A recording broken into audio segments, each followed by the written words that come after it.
Le complot d'assassinat contre le prophète Mohammed avant son hégire de la Mecque à Médine.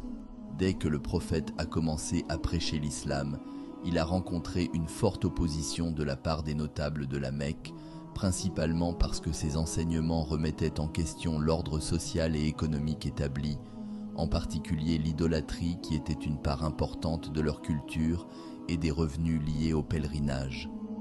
Abu Jahl, Amr ibn Hisham. Il était l'un des plus fervents opposants de prophète, à la Mecque. Son surnom Abu Jahl signifie « le père de l'ignorance », un nom donné par les musulmans pour sa résistance à la foi. Abu Lahab, Abd al-Uzza ibn Abd al-Muttalib, oncle paternel du prophète, il est cité dans le Coran, Sourate al-Masad, pour sa malédiction et son opposition à l'islam. Il était particulièrement actif dans la persécution des premiers musulmans, Utba et Shayba ibn Rabia, les frères de la famille Banu Abd Shams. Ils étaient parmi les chefs de la tribu Quraysh qui ont comploté contre le prophète. Connu pour son opposition verbale à la contre du prophète, il proposait des contes et des mythes pour détourner les gens des enseignements islamiques.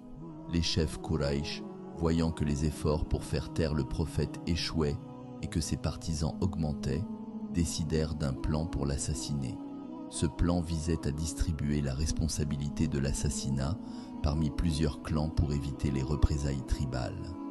Ils décidèrent que chaque clan enverrait un jeune homme pour attaquer le prophète simultanément, assurant ainsi que la vengeance ne pourrait pas être dirigée contre un seul clan. Selon la tradition islamique, le prophète a été averti de ce plan par l'ange Gabriel. Il a alors arrangé pour que son cousin, Ali ibn Abi Talib, dorme dans son lit, portant ses vêtements, pour tromper les assassins. Le prophète s'échappa de la Mecque avec Abu Bakr et ils se dirigèrent vers Médine.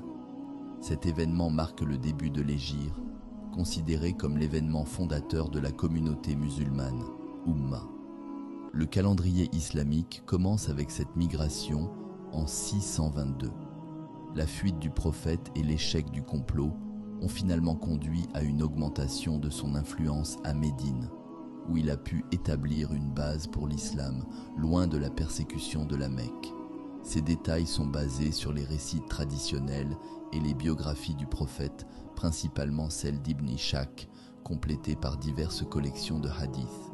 Si vous appréciez notre contenu et souhaitez ne rien rater de nos prochaines vidéos, n'oubliez pas de vous abonner à notre chaîne YouTube, rejoignez notre communauté grandissante et profitez de contenus exclusifs.